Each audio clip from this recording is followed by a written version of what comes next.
Now, guys, from this point on, it's just champions and champions, right? Chris Weidman, let's go. I mean, big pump up press conference, right? Talked about how, he's got 3 fights in him, Mario. 3 fights. He's got the fight to get him to the title. He's got the title shot. I think he said he defended it once, and then he wants to peace out. So Chris Weidman is definitely someone who knows how to dream and attain that dream. We've seen him do it once. Knocking out Anderson Silva, I don't care who you are. That's probably one of the biggest feats anyone has ever seen in MMA.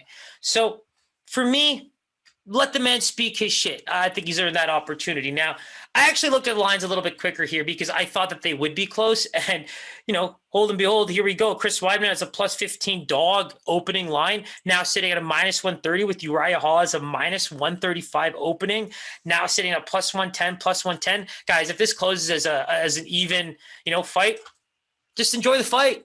I mean, it could be a finish. I think someone could easily get finished, but at the same time, what don't we like about Chris Weidman, right? We're going to say the same thing about Anthony Smith because it should be like one of those class situations where I ask a question, everybody goes, right? Yeah. Chris Weidman cannot get lazy in the striking department, right? Dominic Reyes. How did Dominic Reyes win? He just let Chris Weidman come forward on the feet, kind of irresponsibly, right? So when you look at that fight, we just talked about one of the prelims similar way, but Dominic Reyes, it looks like it was slow motion for him.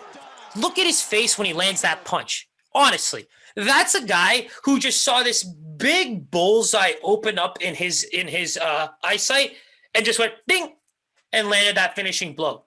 Chris Weidman has susceptible chin, but when he's disciplined, rolling with punches, tucking the chin, keeping things competitive on the feet, but utilizing every opportunity to getting close, take it to the ground. This guy's a 2-time All-American. The guy can wrestle with the best of them. So for me, I want to see him go in and do that. I don't want to see guys who shouldn't be striking standing there and striking. Why? Because everybody should go in there and try to win. For me, in this fight, Chris Weidman is such a good wrestler. That's why I think that those lines moved, because he has the skill set that can dominate Uriah Hall. I love Uriah Faber, by the way. That's why it's my wife's crush. Using that as the excuse for the mishap there.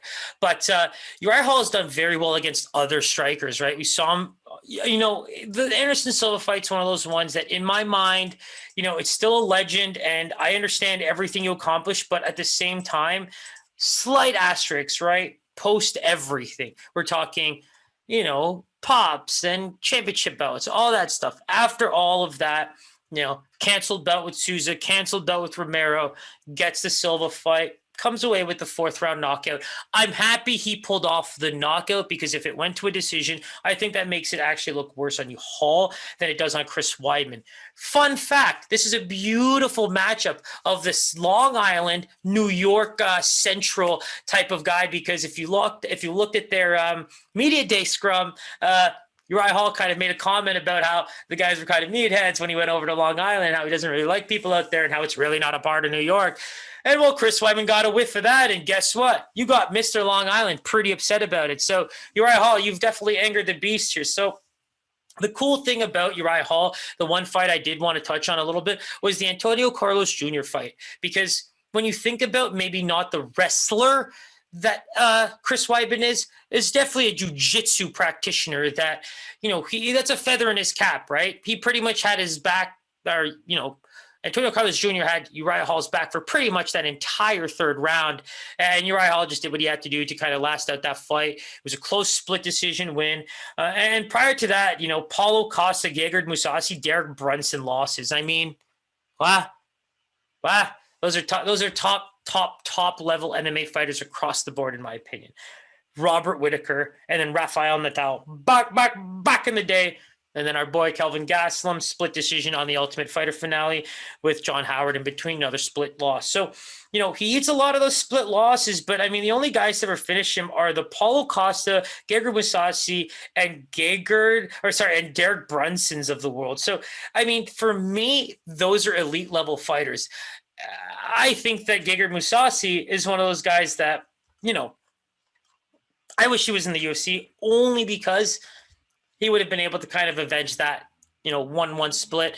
It's cool that at least we can sell Uriah Hall and having that one win over Gegard. But at the same time, if he gets taken down even once, I think it's going to be hard for him to get back up. He probably has the knowledge now. We've seen him, ride out fights, things like that. But Chris Weidman's got a good ground and pounds, good ground and pound game. I think that's where he's going to be looking to take the fight. And if Uriah Hall's not careful, with those, options against the fence and trying to squeeze in those strikes when he can. So, another thing about Uriah is he's such a slow starter, right? So in this case, if you can find your distance early, if you can start landing much quicker, like, let's be real. If Chris Weidman is irresponsible in any moment on the feet, Uriah Hall is the type to take advantage. We've seen him do it so much in the past. And, we can keep selling on how good his losses have been in that 16-9 record, right? Like, I'm so overly impressed by what he's accomplished, but, we just haven't seen him fight that often. And we just haven't seen him win against the big name fighters later in his UFC career. So he just had too much hype, man. He had one of the best showings the Ultimate Fighter has ever seen. And he lost to Kelvin Gastelum via split decision. That's huge. Kelvin Gastelum has fought for a title.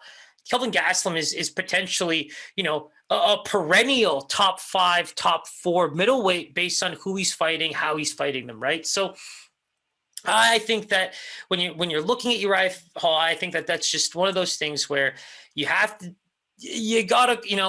call the kettle black. I hate to use that term right now, but it's just the wrestling defense, the ability to get back on your feet is just so important here because he has the advantage in the striking department. And if he doesn't get off early, I can see this going very poorly for him. And you can see the line movement doing that in the same way. So, get off early, start showing Weidman some looks to avoid those takedowns. Don't let him get that confidence. And I think Uriah Hall can pull off that, what is now an upset. But again, all the power to Chris Weidman to accomplish that dream. We've seen him do it before. All-American wrestling, man, bring that to the table. And I think we're going to watch a great fight before all 3 of these title fights take off. Boys and girls, let's go.